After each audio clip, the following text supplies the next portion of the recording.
Hey everybody, how are you? Jason Harper here with you, and man, it's so glad to be able to talk to all of you. And do what?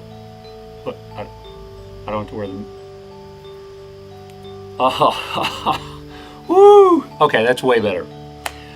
I can talk to you like this. This is great. First of all, what an honor and a privilege it is just to share a couple minutes with you. You know, as a TV news guy, I typically know exactly what I'm going to say, for the most part. I don't have a clue what I'm going to say today. I think part of the problem is this is a leadership conference. I don't feel like a leader a lot of the times. I don't have any wonderful quotes on success, leading, winning. I'm not a Jeff Bezos, Elon Musk, Tim Cook, Steve Jobs, Dave Ramsey. I wish I had a lot of that type of knowledge to share with you today. And you know what? You're going to hear, and maybe you already have heard, a lot of note-taking moments that you're going to post on your mirror and keep with you. And I think that is incredible. I think that's what's wonderful about an event such as this, is there are so many ideas and thoughts and so many creative people that God has put together in this conference, in this summit, to be able to help you. Can I be real for a second? This has been the most difficult year and a half of my life.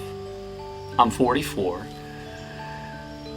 For the first time, I feel like I'm learning lessons for the first time in my life. Lessons that I wish someone had told me when I was 18. Things that I wish I had been told when I graduated college, before I got married, after I got divorced, before I got remarried. But you know what? I'm learning them now. And that's what life is all about, right? It doesn't matter when you go through the valley, it's that you got back up, and it's that you learned, I hope that you learned something so that you don't repeat whatever it is that happened.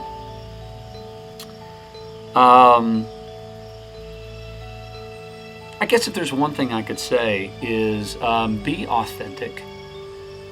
It doesn't matter what business you're in. If you're a creative arts person or whatever, be authentic. One of the hardest things for me is being in television. You get caught up in yourself. It's very easy to do that. Social media does not help whatsoever. And on your worst possible day, you've got a handful or more of people telling you how great you did, or whatever it is, just feeding your ego. And you pack those things away and you start thinking that you're really better than you are. And you stop remembering who made you, whose you are, God's. And it becomes about you. And it doesn't take long for you to slip up. And we've all been there at different times. My wife tells me all the time, just be authentic, whatever that is. That's hard for me, because there's this persona I feel like I have to keep up. So I encourage you, no matter what generation you are, man, woman, know who you are, know whose you are, know what you stand for, and pray every day and every night that you don't stray from those guardrails that you have set up and what God has put in your life, whatever your plan is. Talent's not enough. I've gone through almost my entire career on talent alone, and I'm very grateful for that, don't get me wrong. But imagine what God could have done with me had I actually worked hard. Right? I mean, think about it. Everyone sitting here watching today, everyone's talented from various parts of life, various industries. And a lot of us, just the doors, opportunity was there, right? But how much further we could be had we actually put in the work. And so if you're not where you want to be, don't be a victim of your circumstance. Don't look around and go, well, it's because that guy's dad gave him the money. It's because that woman is naturally a better speaker. It's because that kid is really good at making video TikToks, and that's why it doesn't. Stop blaming everybody else. Okay? You are in control of your own. You're behind the driver's seat, all right? Now, you got to let Jesus take the wheel, all right? Am I right? But forget it. You're only going to go as far as the amount of work that you put into it. I'm just learning that. Man, I wish someone had told me when I was 21 years old. I'm thankful for the things that I went through. I was talking to my dad recently. My dad was diagnosed with cancer. And he said, Paul in the Bible in 2 Corinthians talks about how the trials that we're supposed to go through can help someone else. And it says, 2 Corinthians 1 verse 4, who comforts us all in our troubles so that we can comfort those in any trouble with the comfort we ourselves receive from God. I'm grateful the crap that I've been through over the last year and a half. It's been tough, and tough on me, tough on everyone around me. And I hope that I can this is really my first opportunity to be able to talk about it. And I hope that I can help other men that are going through difficult times to just be yourself. And the last thing that I would suggest, I sometimes see myself as a bumper car, I'm kind of all over the place. And my wife will say, pick a lane, Harper. Just pick a lane. Focus. Slow down.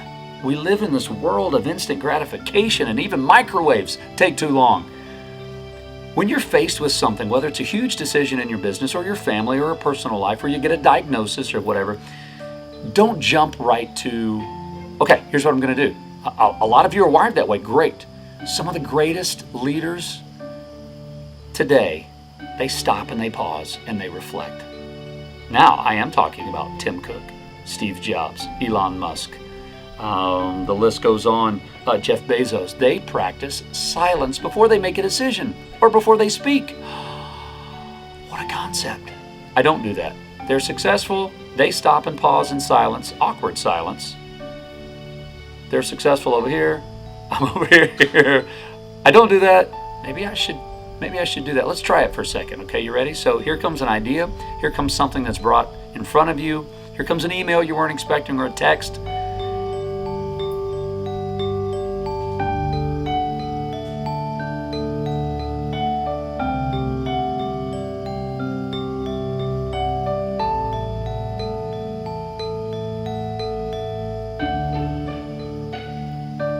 Kind of awkward, huh? That was only like 10 or 12 seconds. Jeff Bezos has been known to go 20 to 30 minutes of silence, of people just going, what's going on? Give yourself some time for a moment of clarity. Put it through the filter of, again, who you are.